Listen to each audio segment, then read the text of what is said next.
Friends, ಇವತ್ತಿನ day ವ್ಲಾಗಿಗೆ ಸ್ವಾಗತ ಸುಸ್ವಾಗತ.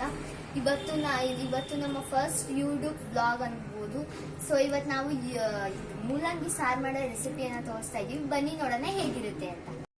ನಾವು ಒಂದು ದೊಡ್ಡ ಕುಕ್ಕರ್ಗೆ ಫಸ್ಟ್ 3 ಗ್ಲಾಸಸ್ ಆಫ್ ವಾಟರ್ ಹಾಕಬೇಕು. ಫ್ರೆಂಡ್ಸ್, ಇದರಲ್ಲಿ ನಾವು ಈಗ 1.5 ಕಪ್ ಅಷ್ಟು ಹಾಕೋಬೇಕು. ನೋಡಿ, 1.5 ಕಪ್ ಬೇಳೆ ಹಾಕೋಬೇಕು. ಫ್ರೆಂಡ್ಸ್, ನಾವೀಗ ಮೂಲಂಗಿನ ಕಟ್ ಮಾಡ್ಕೊತಾ ಇದೀವಿ. ಫ್ರೆಂಡ್ಸ್, ನಾವು ಈ ತರ ಸೈಜಲ್ಲಿ ಕಟ್ ಮಾಡ್ಕೋಬೇಕು.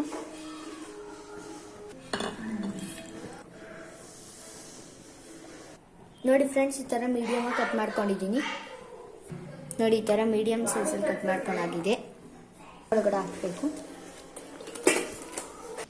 ಫ್ರೆಂಡ್ಸ್, ನಾವೀಗ ಹಚ್ಚಿರೋ ಈರುಳ್ಳಿ, ದ್ರಾಕ್ಷಿ, ಗಾರ್ಲಿಕ್, ಟೊಮ್ಯಾಟೋನ ಈಗ ನಾವು ಸಾಂಬಾರ್ ಒಳಗಡೆ ಹಾಕಬೇಕು.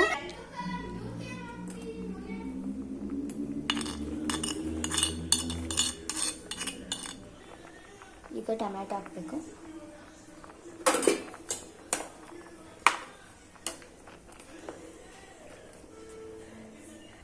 ಈಗ ಫಸ್ಟ್ ಧನಿಯಾ ಪುಡಿ, ಈಗ 2 ಸ್ಪೂನ್ ಸಾಂಬಾರ್ ಪುಡಿ, ರುಚಿಗೆ ತಕ್ಕಷ್ಟು ಉಪ್ಪು, ಸ್ವಲ್ಪ ಮಿಕ್ಸ್ ಮಾಡ್ಕೊಳ್ಳಿ. ಸಾಂಬಾರ್ ಕುದಿಬೇಕಾದ್ರೆ ಇದಕ್ಕೆ ಮುಚ್ಚೋಣ. ವಿಜಿಲ್ ಹಾಕೋಣ. ನಾವಿತ್ತು ಮೆಟ್ರೋಗೆ ಹೋಗಿದ್ವಲ್ಲ, ಅದರಲ್ಲಿ ನೆಲ್ಲಿಕಾಯಿ ತಂದಿದ್ದು. ಸೊ ನೆಲ್ಲಿಕಾಯಿಂದ ನಾವೇನೋ ಸ್ಪೆಷಲ್ ರೆಸಿಪಿ ಮಾಡ್ತಾ ಇದೀವಿ, ಅದನ್ನ ತೋರಿಸ್ತೀವಿ. ನೋಡಿ, ಹಚ್ಕೊಳ್ಳೋಣ. ಈ ಒಳಗಡೆ ಎಲ್ಲ ಇರೋ ಬೀಜನೆಲ್ಲ ತೆಕ್ಕೋಬೇಕು.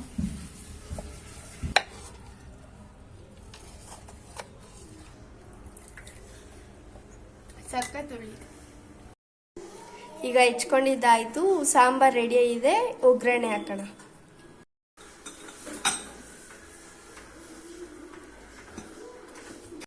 ಇದು ಈಗ ನಾವು ಟೊಮಾಟೋನ ಒಂದೊಂದೇ ಎತ್ಕೊಂಡು ಇದನ್ನ ಸ್ಕ್ವೀಸ್ ಮಾಡೋಣ.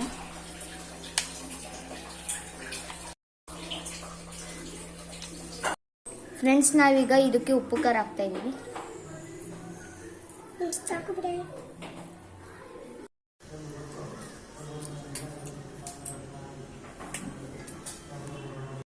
ಫ್ರೆಂಡ್ಸ್, ನಾವೀಗ ತುರಿದಿರೋ ಕಾಯಿ ತುರಿ ಹಾಕೋಣ.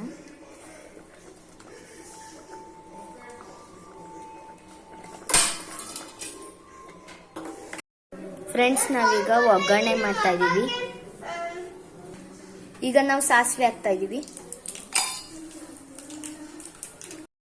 ಈಗ ಒಂದು ಸ್ವಲ್ಪ ಜೀರಿಗೆ, ಆಮೇಲೆ ಕರಿಬೇವಿನ ಸೊಪ್ಪು.